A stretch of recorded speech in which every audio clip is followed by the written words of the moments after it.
Hello! Before I begin, I'd just like to thank the Tolkien Society for inviting me to speak to you all today. Now, my paper is entitled A Bridge Invisible, Motif Borrowing and Dislocation in Soviet Bloc Illustrations for the Lord of the Rings.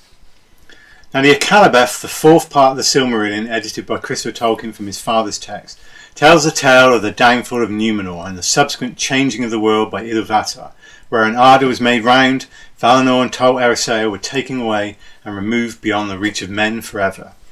Now, after this cataclysm, a path remained open between the two realms, accessible to the elves who were able to navigate the ships across it, and perhaps to others.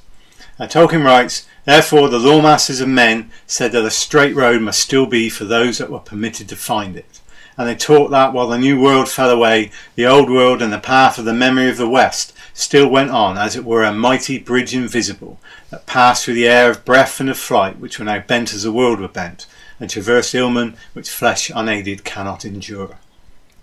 Now, to illustrate this concept in terms of a minimalist piece of graphics, if we can imagine within the conceit of Tolkien's secondary world, his literary subcreation if you will, there exists, among others, the two realms of Valinor and Middle-earth, ostensibly separate but linked for some via an invisible bridge known as the Straight Road. Now, it's my belief that this concept provides a very neat analogy of the path of visual interchange which is extant within Tolkien illustration, and in the case of this paper, particularly within Soviet Bloc Tolkien illustration. So, if you can imagine, in the place of Valinor we have the primary world, namely our world of its rich visual culture dating back millennia. Here exist millions of visual motifs waiting to be borrowed and incorporated into new Tolkienian works. So, on the other hand, in the place of Middle-earth is Tolkien's subcreation itself, manifest here as Tolkien illustration. And between them we can imagine runs the straight road equivalent, a bridge invisible open to those artists able to access it, along which borrowed visual motifs may travel, from the primary world to the subcreation and vice versa, two realms influencing and informing the other. Now, in my companion piece for this paper, presented at the Tolkien and Diversity Seminar in July, which was called Hidden Visions, I discussed how the Cold War-induced otherness manifest in Soviet Bloc illustrations remained particularly marked in 1980s illustrated editions of The Lord of the Rings. As touched upon in that paper, I said that decoding the diverse, often cryptic illustrations contained within these books requires an interpretive approach tailored towards the understanding of three types of visual alterity identifiable in the particular region: motif borrowing, original creation and dislocation. So Hidden Visions dealt primarily with a second form of alterity, original creation, a phenomenon typified by the cryptic, often disturbing if you remember censor-defying imagery of the Polish Tolkien illustrator Jerzy Czerniawski. As an example, witness this dust jacket image by Czerniawski from the Polish translation of The Return of the King, which depicts Frodo and Sam traversing the plain of Gorgoroth disguised as orcs. Now, this paper, on the other hand, deals with the first and third alterity forms, motif borrowing and dislocation. Now, both forms are connected and deal with the exchange of motifs. However, as we will see, dislocation is rooted in reception, i.e. how we, the viewer, perceive an image based on our own visual literacy. That is, the pictures we already know, have encountered in our lives and remember. And to illustrate this, just take a moment to look at this particular image. Now, I'm sure most of you will know that this is the hill Hobbiton Across the Water from 1937, created by Tolkien for inclusion in the first American edition of The Hobbit. But fix it in your mind for a moment and we may return to it later. Now, I'm going to begin now by examining motif borrowing, which can be defined as the transferal of a visual motif, by which we mean a theme, concept, idea expressed by forms from an earlier work into a new one. So here the artist effectively transfers visual material via that invisible bridge between the primary world of art history and Tolkien's subcreation. Now, this practice is obviously not exclusively the preserve of Soviet Bloc artists. It's rather a universal creative process. Within the specific field of Tolkien illustration, Tolkien himself makes frequent recourse to motif borrowing, accessing that bridge between the two realms. So these can range from clear and obvious borrowings, as can be seen in this image of Glorren sets forth to seek Turin from 1927, which you'll see features a decorative border design derived from an Edward Johnston prototype, which was itself based on an earlier medieval model contained within an instructional book called Writing and Illuminating and Lettering. So it can range from this kind of thing, very obvious, to more generalised evocations of historical archetypes, such as can be observed in the famous Lutheran Tenuvial heraldic emblem, which bears a very close resemblance to a form of post-15th century consecration cross, classified by the archaeologist Henry Middleton as a Type A cross. Now, Tolkien's sometimes visual collaborator Pauline Baynes was also accustomed to motif borrowing, as evidenced by this image of a scribe from the court of Augustus Bonifacius from Farmer Giles of Ham, which recycles a motif from the circa 1300 Codex Manesse, a German illuminated manuscript. So, motif borrowing may not be unique to Soviet bloc Tolkien artists, however the way in which they employ it often is. So to demonstrate, I'm going to begin by examining the work of Győző Vida, illustrator of Alan Rez and Arpad Gontz's 1981 free-volume Hungarian Lord of the Rings translation of J.R.R. Now, prior to his commissioning by the Budapest publishing house Gondola, Vida had produced medieval-inspired imagery for a number of books, including the Hungarian translation of Gunter de Boyne's Tristan and Isolde. In this, he borrowed motifs directly from illuminated manuscripts like the Codex Manesse. We can see an example here. Now, Vida's contribution to the Lord of the Rings translation encompasses full-colour dust jacket designs and also a series of symbolic heraldic devices which mark the opening of each of the 6 books. And it's the dust jacket designs which exemplify his motif borrowing. So, witness the Volume 1 cover design. This is clearly intended to depict the Argonath. The composition, the colour scheme are very evocative of Pauline Baynes' Argonath vignette featured in the famous map of Middle-earth, painted in 1969. Now, Vida had a degree of familiarity with this map, a copy of which he may have obtained from his publisher's Gondola, and he drew upon it as an inspiration for several images. So here, for example, we can see his dust jacket design for the back panel of Volume 3. This recycles Baynes' twin-sailed Corsair craft from the Bay of Belfast section of the map to create a last ship which bears to create Vida's version of the last ship bearing the ring bearers from the Grey Havens along the Straight Road. If we return to his vision of the Argonath, the lions at the king's feet in Vida's image are distinctly uncanonical. They don't appear in the original text and constitute a borrowing from a primary world source, namely the tradition within medieval art of placing lions as symbolic footrests on the tomb effigies of famous knights and kings. Now, the lion in this context can be seen as a symbol of the kingly state of the monarchy, but also of resurrection, this being derived from the legend in the bestiary in which a lioness roars her stillborn cubs back to life. And a related motif of which Budapest resident Vida would have been aware can be observed in Kalman Lux's 1930 sculpture depicting King Matthias I, otherwise known as Matthias Corvinus the Raven King, famous Hungarian monarch, seated with his own feet on a lion. And the presence of the lions in Vida's Argonath can be seen as a symbol for both the internal power of Isildur and Anari, many ages dead, but also Matthias, as together the two kings are revered and effectively resurrected in form, in the actual kind of physical form of these statues.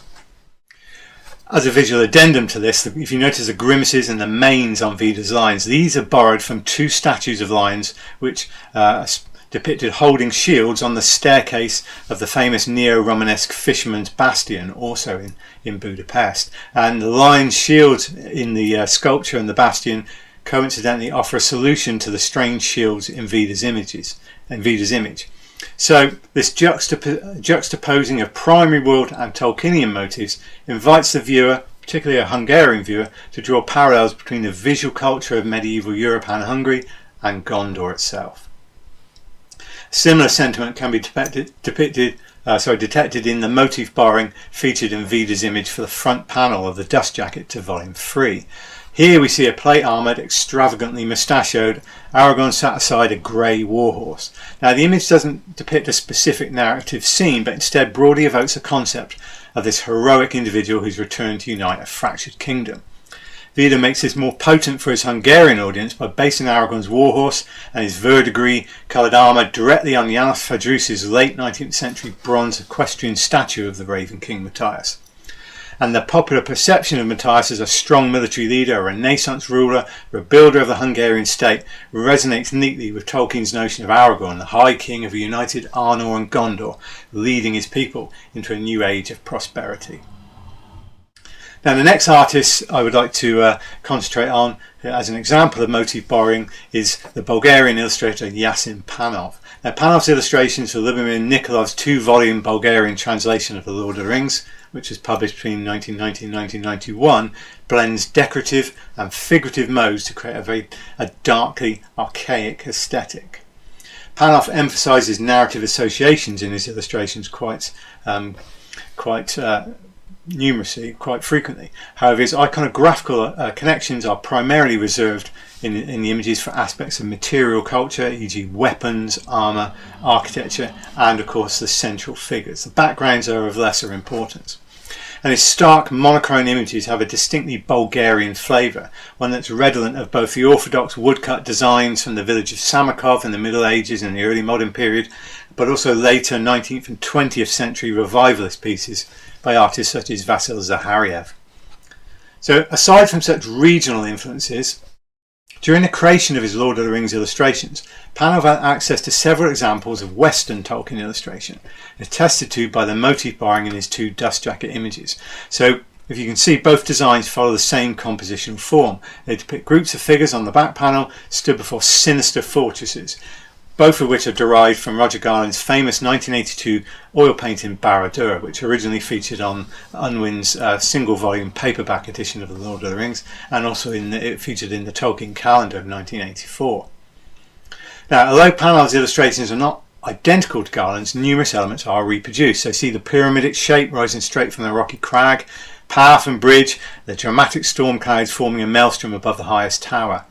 Why he's done this is of course open to conjecture. However, for a neophyte Tolkien illustrator like Panov, borrowing motifs from an established artist, i.e. Garland, with a proven record of publications, could be regarded as a very easy way to invest your own work with a ready-made air of Tolkienian visual authenticity. Despite the obvious borrowing, however, Panov's structures still have an ambiguity which makes their attribution difficult.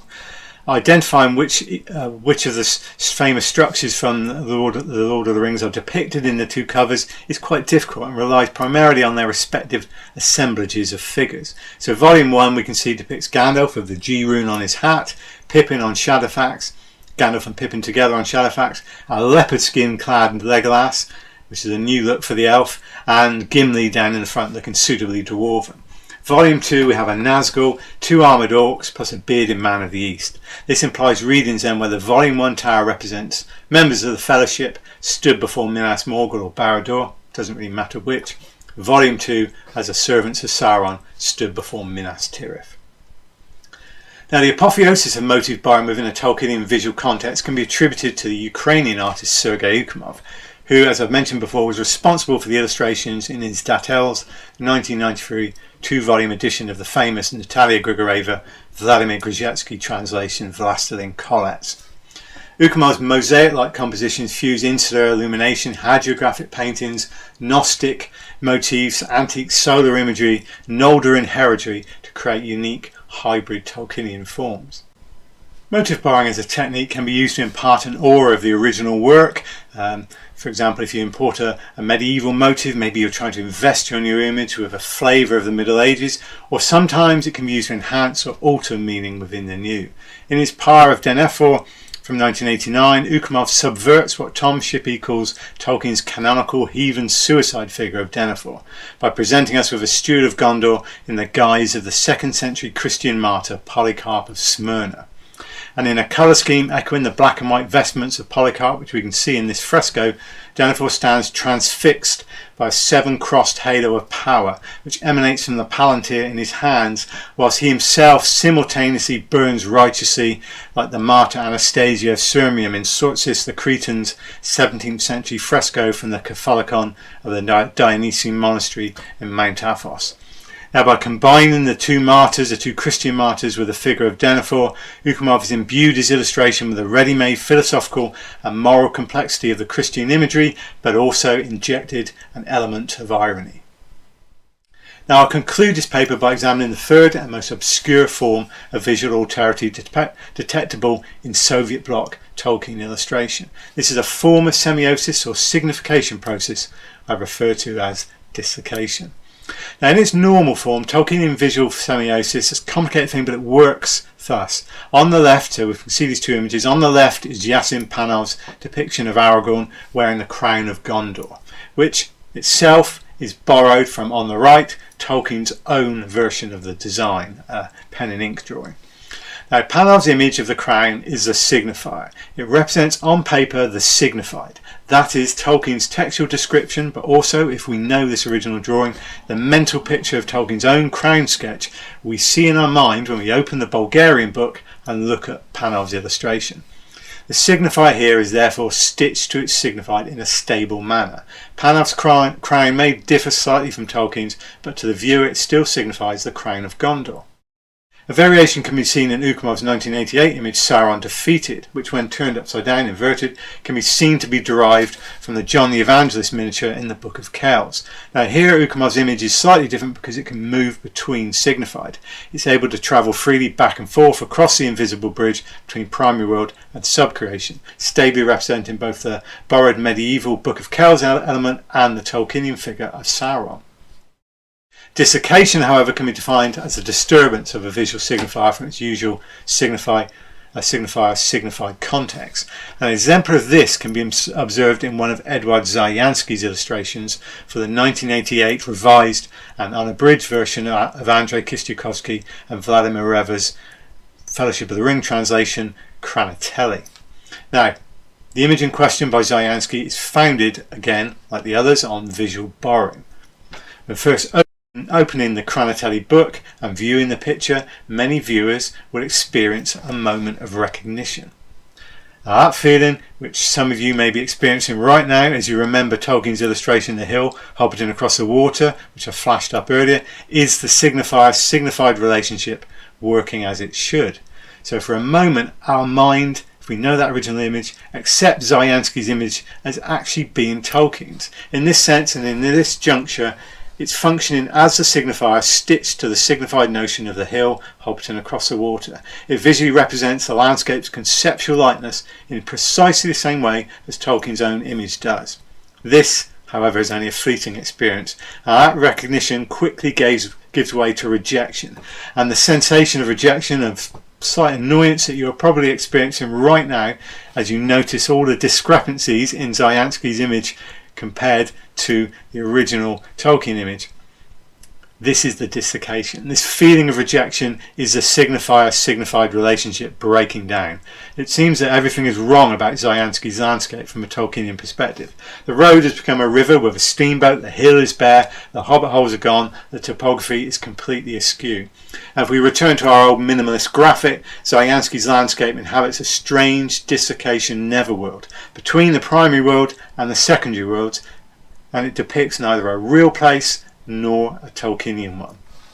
And as a slightly discomforting postscript, this entire process has the capacity to keep on reoccurring on subsequent viewings, with the viewer, depending on how au fait they are with Tolkien's original image, progressing repeatedly from familiarity to rejection, familiarity to rejection, and so on.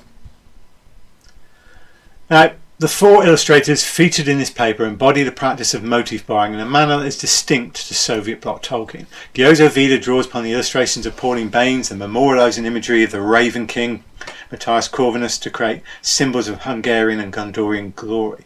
Yasin Panov channels the work of Roger Garland to forge ambiguous Middle-earth fortresses steeped in Tolkienian visual authenticity. Sergei Ukumov brings us the iconography of the Christian martyr and condenses it into the pyre of Denethor in a manner that subverts Tolkien's Steward of Gondor. And finally, Edward Zayansky subsumes Tolkien's bucolic image of the Shire into a dislocated scene that hovers between primary and secondary worlds.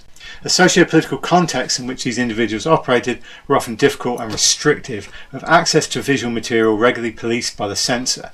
Nevertheless, just as Tolkien's straight road existed for those elven ships able by grace of the Valar to navigate its course, so there also existed another path accessible to those artists resourceful or lucky enough to find it, a bridge invisible between the primary and Tolkienian visual worlds. Thank you for listening.